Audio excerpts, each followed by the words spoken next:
Gonna get my sweets, which one will it be? Got the baker and the candy man crazy for me. Can't quite decide, will it be that one or this? Both of them competing to deliver my bliss. Give me lots of sugar. Welcome to this episode of Junk Food on the Road. Today we are going to talk about two of my very favorite countries on this planet. It's Botswana and South Africa. Oh, they are so wonderful. This is the first time we've done two countries, I think. It's true. It's because they a lot of the food that you get in Botswana is imported from South Africa. I mean, my goodness, we drove there. So yeah, we might offend. Like, if there's somebody from South Africa or Botswana, they're like, but we have our own thing. I don't deny that. Yeah, it's true. But we didn't come across very much difference. Yeah, I mean, we were tourists. Yeah. So, and we weren't really seeking food out for this trip. So we didn't necessarily we didn't look for specifically Botswanian. Botswana. Well, Botswana are the people. Okay. But we didn't specifically search out restaurants that were local either. So Except I think I did eat some stuff in Botswana that I might not have been able to find in South Africa. Which we'll get into. You want to start? You want to start with Well, can we start with the thing that I crave? And my first trip to South Africa was a long time ago. And for a while when I was living in Toronto, I could find these in a Toronto grocery store, and then they went away. But South African rusks, which you can also find in Botswana, and we found out not Zimbabwe, just Botswana. South African rusks are just the most heavenly coffee dipping treat that you can ever find. Now, just to clear things up, most people know rusks as being something that's just dry, yucky, sort of yucky, almost like Melba toast. Like the stuff that you need to spread stuff on to make it. Yeah. Not good. They're not good. They're okay. Yeah. But South African rusks are just they're I don't know how to describe them. They sort of have, I don't know if I'm probably not giving a very good reference, but they sort of taste a little bit like Newfie hard bread, which is sort of like a sweet buttery. You found a less specific thing. No. Like something that's harder to find. But Newfie hard bread is hard. Yeah. Rusks are not hard. They're crumbly. They're sort of crumbly, crunchy. They almost have a shortbread buttery flavor. Yeah. And they're kind of but crumbly. Not too sweet. Not too sweet, but if I was to give it in the spectrum, it'd be on the sweeter side of the spectrum, but just barely. They're sort of like crunchy southern U.S. biscuits. Yeah. You know what they remind me of? I forget what they're called. You know those things you get in coffee shops that are biscotti. Biscotti. Sort of like biscotti. But better. Yeah, like fantastic biscotti. And so good dipped in coffee. The cool thing about rusks too in South Africa and Botswana is this is like a grocery store thing. You buy the cheap, cheap brand, off-brand rusks in a grocery store in South Africa. Fantastic. Yeah. This isn't necessarily something you have to go to the bakery to get the best of. This is definitely something you can get in, your average grocery store, no problem. It's sort of, to a lot of South Africans and everything, it's sort of considered either regular food or maybe not even classy food, sort of like your lower end cookies or things like that. It's not high end food whatsoever. But it's so good. So good. And you can find recipes online to just look up South African rusks and you can make them yourself. Yeah, we should try that. And they're super cool. Yeah. The thing about we actually found some in Australia and I bought them. The great thing about they were pretty good. They were pretty close. Yeah. The cool thing about South African rusks, the memory that I have with South African rusks, of course, are we went on a safari and it was to the salt pans. And we had this driver. We were the only ones. It was normally supposed to be a group thing, but we were the only ones to show up. So we were basically by ourselves. And we're sitting out in the salt pans, and our driver sets up next to 1,000 flamingos. Yeah, it was great in the middle of just out there. And this was pretty early on in our trip, and we're just sitting out there in the morning, and our driver pulls up, and there's nobody around us for you can see forever, and there's nobody else. And he pulls out this folded table. A little folded table with tea and rusks. Goodness, it was so perfect. Good. And and he was sort of like, I think he was like, well, they're just rusks. Like, no, you don't understand, sir. You have just done the greatest thing you could possibly do to two people right now. Yeah. So it was perfect. I mean, that to me is one of the greatest memories of this trip, and the rusks and the tea were just such a big part of it. And I think there was a wildebeest somewhere just sort of off in the distance. And, Yeah. And we're standing out there on the crunchy salt next to this like funky Jeep. Yep. With the flamingos right there. Eating rusks. Eating rusks and it was just a little chill tea. in the air, so the tea was nice. Yeah. It was perfect. We actually had driven there watching the sunrise as we got to the salt pans. Yeah. And then just stopped for breakfast about half an hour after getting in there, and it was just phenomenal. It was definitely.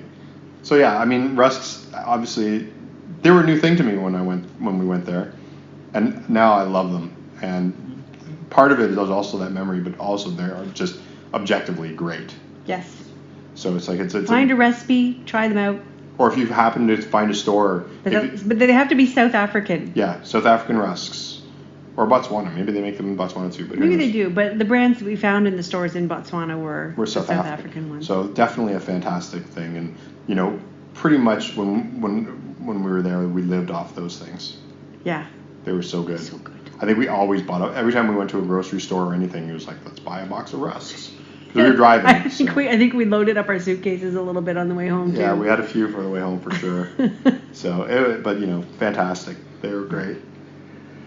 So okay, why don't we we're talking about safaris because we went to Chobe Park, which is an amazing safari park. We didn't go on like a sort of multi-day safari. What we did was we stayed in Chobe City and went on safari trips, and then we went to another place called Maun in the west of Botswana and did a full day safari. So maybe we'll talk about that safari in particular because it was full day. So we had breakfast and lunch on that safari, and we talked to the guide, and apparently Botswana guides, when they go to guiding school, part of their curriculum is cooking.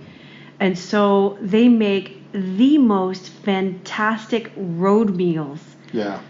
For eating. Like, I think that one in Maun was the best chicken salad I've had in my entire life. Yeah, it's really high quality stuff. And it's like, oh yeah, I made it this morning. It's like normally later on we went to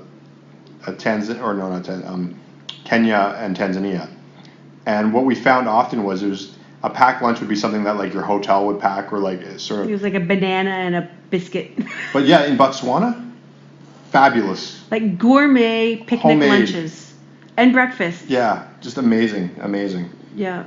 Although I'll never forget, we stopped off at one point to either have lunch or a snack, and we asked the driver, and he actually said, "Oh, you can get out in this part. There's just one little area." So, "Oh, is it fenced off?" He's like, "No." I was like, "So what do we do if we see the lion?" He goes, "Run." No, he says, "Don't run.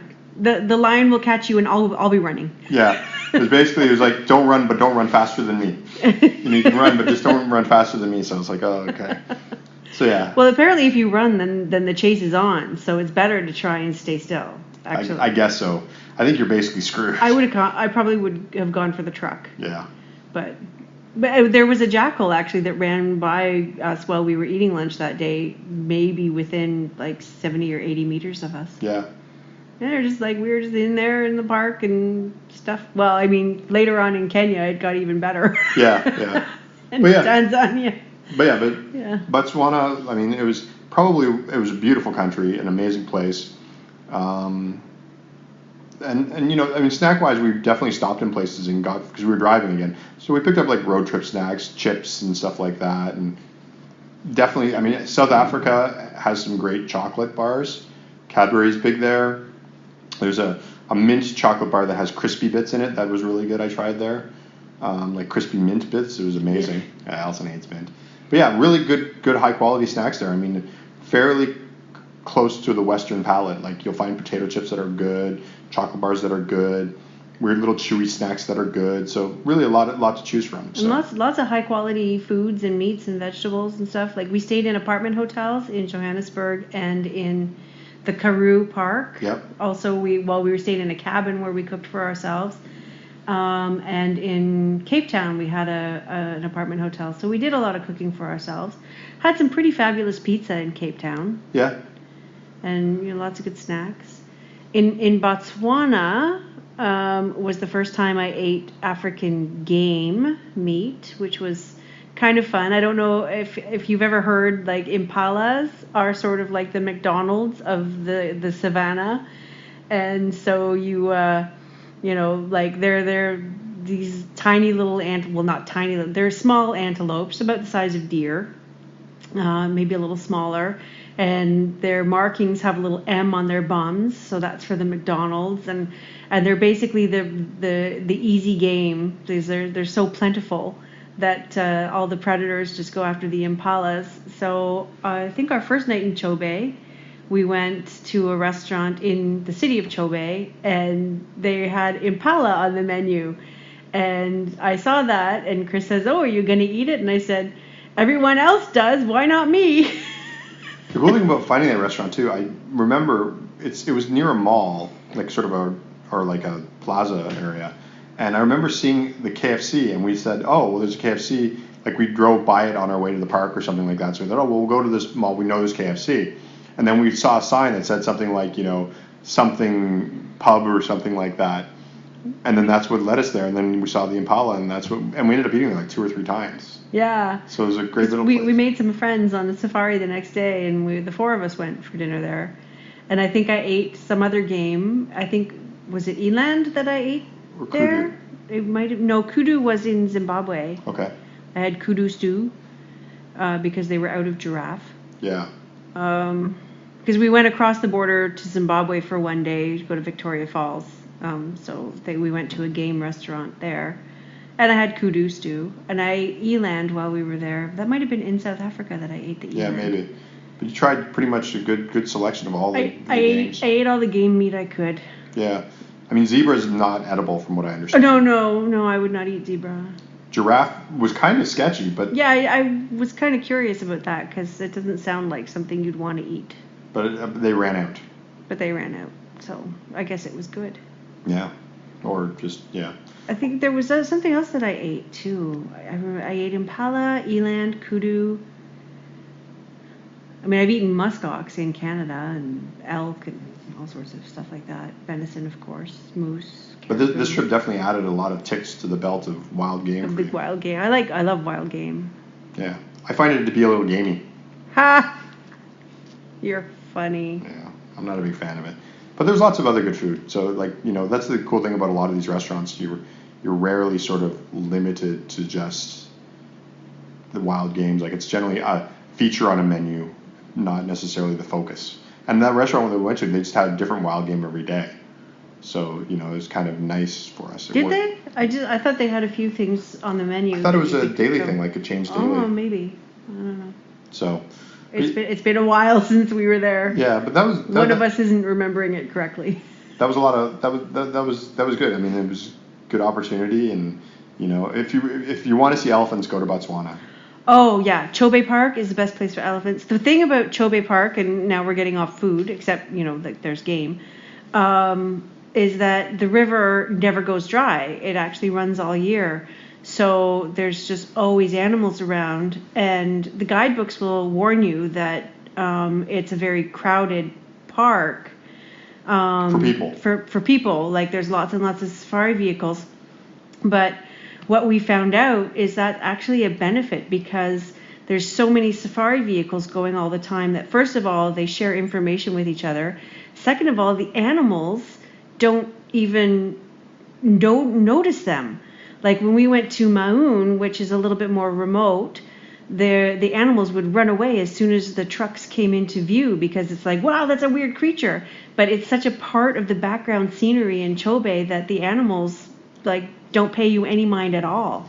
And we could get they just go about their business as if you weren't even there. So they don't shy away, they don't run away, they don't attack, they don't do anything. They're just like, oh, there's those things, and there's nothing. So from a photographer's standpoint, you'll never get a shot of a full animal without a truck, but you'll get so close to them, you get these amazing close-up pictures that you won't have any other vehicles because you're right in on their eyes and stuff like that. So I got some of the best photography I've ever gotten in that place, even though it's crowded as can be with other cars. So. And you can do boat safaris too. Which was really cool. Yeah, you go out and past these islands where there's this buffalo herd that is water buffalo. No, is it water buffalo or African buffalo?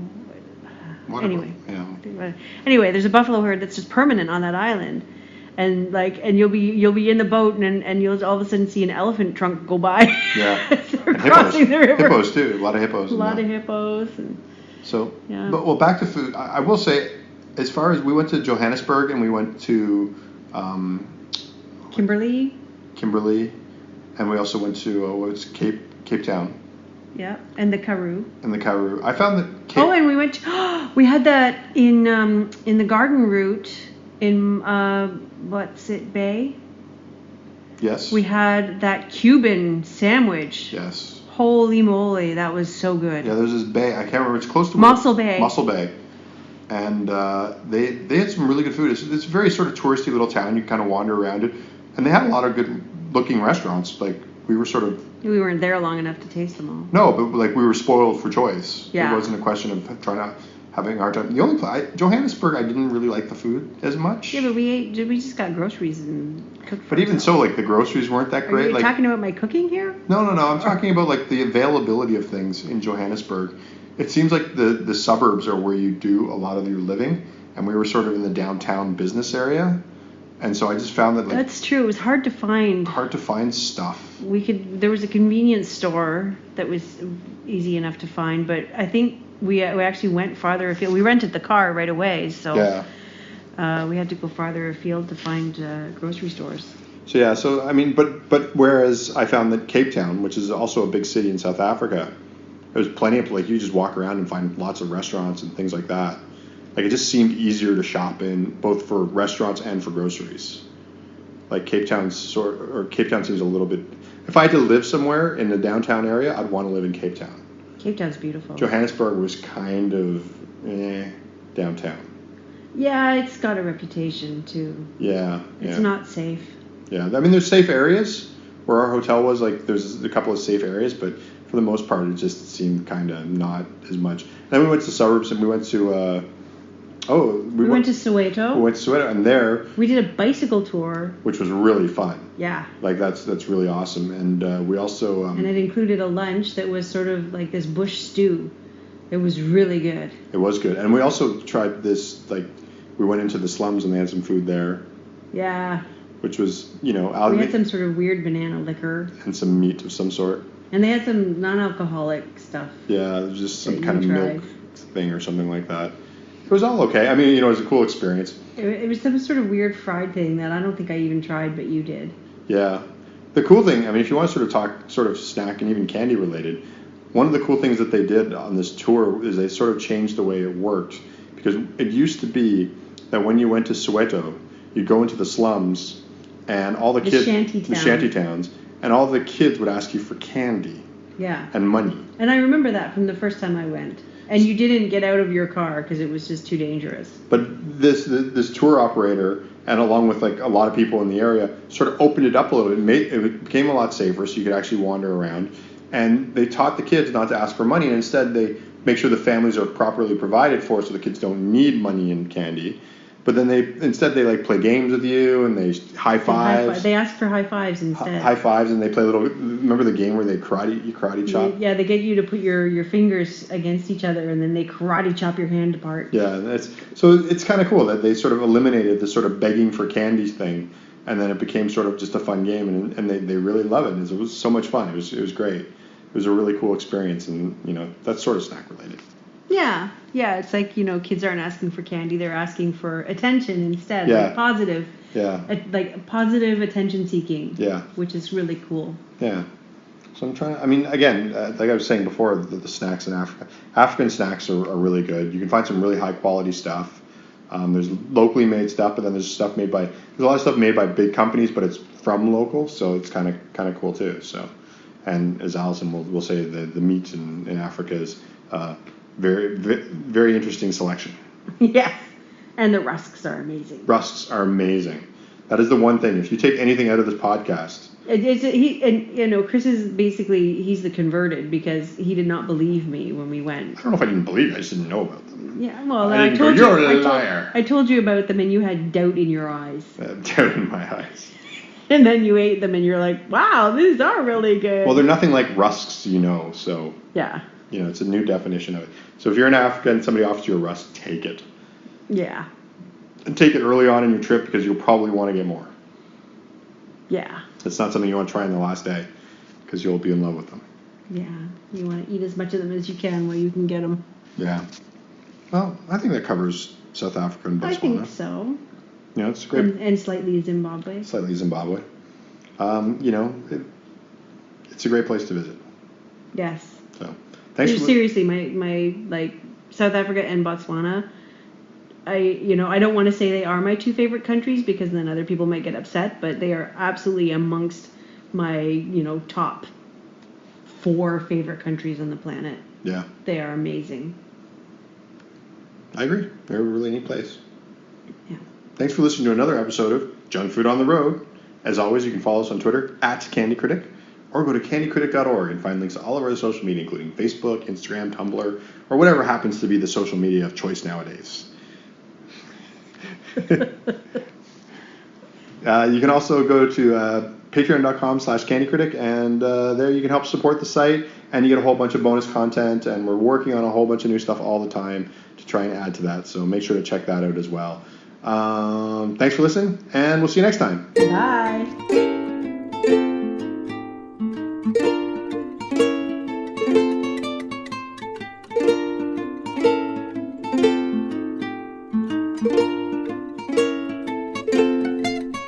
Gonna get my sweets, which one will it be? Got the baker and the candy man crazy for me.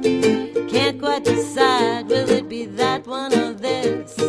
Both of them competing to deliver my bliss. Give me lots of sugar till I make up my mind. Which sweet daddy makes the sweetest kind? Give me lots of sugar, melt my heart with your charms. Kiss the sugar off my lips as I melt in your arms. The candy man supplying new treats every night. Caramels and macaroons that taste just right. Creamy, dreamy truffles he makes just for me. Sweetness so powerful I can barely see. But the baker's got cream puffs that make me shake. Writes my name in icing on every cake. Delivers sweet jelly roll when work is done. He even lies and tells me I'm his only one. Give me lots of sugar, let it melt in my mouth. Got the best candy from the north or the south. Bake me sweet surprises that take me by storm. Got an oven so hot it will always be warm. Give me lots of sugar 'cause it gives me a smile. For your sugar I would walk 1,000 miles. If I can't get it I'm as blue as can be. Sweet daddy got to give all of your sugar to me.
candy man supplying new treats every night. Caramels and macaroons that taste just right. Creamy, dreamy truffles he makes just for me. Sweetness so powerful I can barely see. But the baker's got cream puffs that make me shake. Writes my name and I sing on every cake. Delivers sweet jelly roll when work is done. He even lies and tells me I'm his only one. Give me lots of sugar, let it melt in my mouth. Got the best candy from the north or the south. Bake me sweet surprises that take me by storm. Got an oven so hot it will always be warm. Give me lots of sugar cause it gives me a smile. For your sugar I would walk 1,000 miles. You know if I can't get it, I'm as blue as can be. Sweet daddy got to give all of your sugar to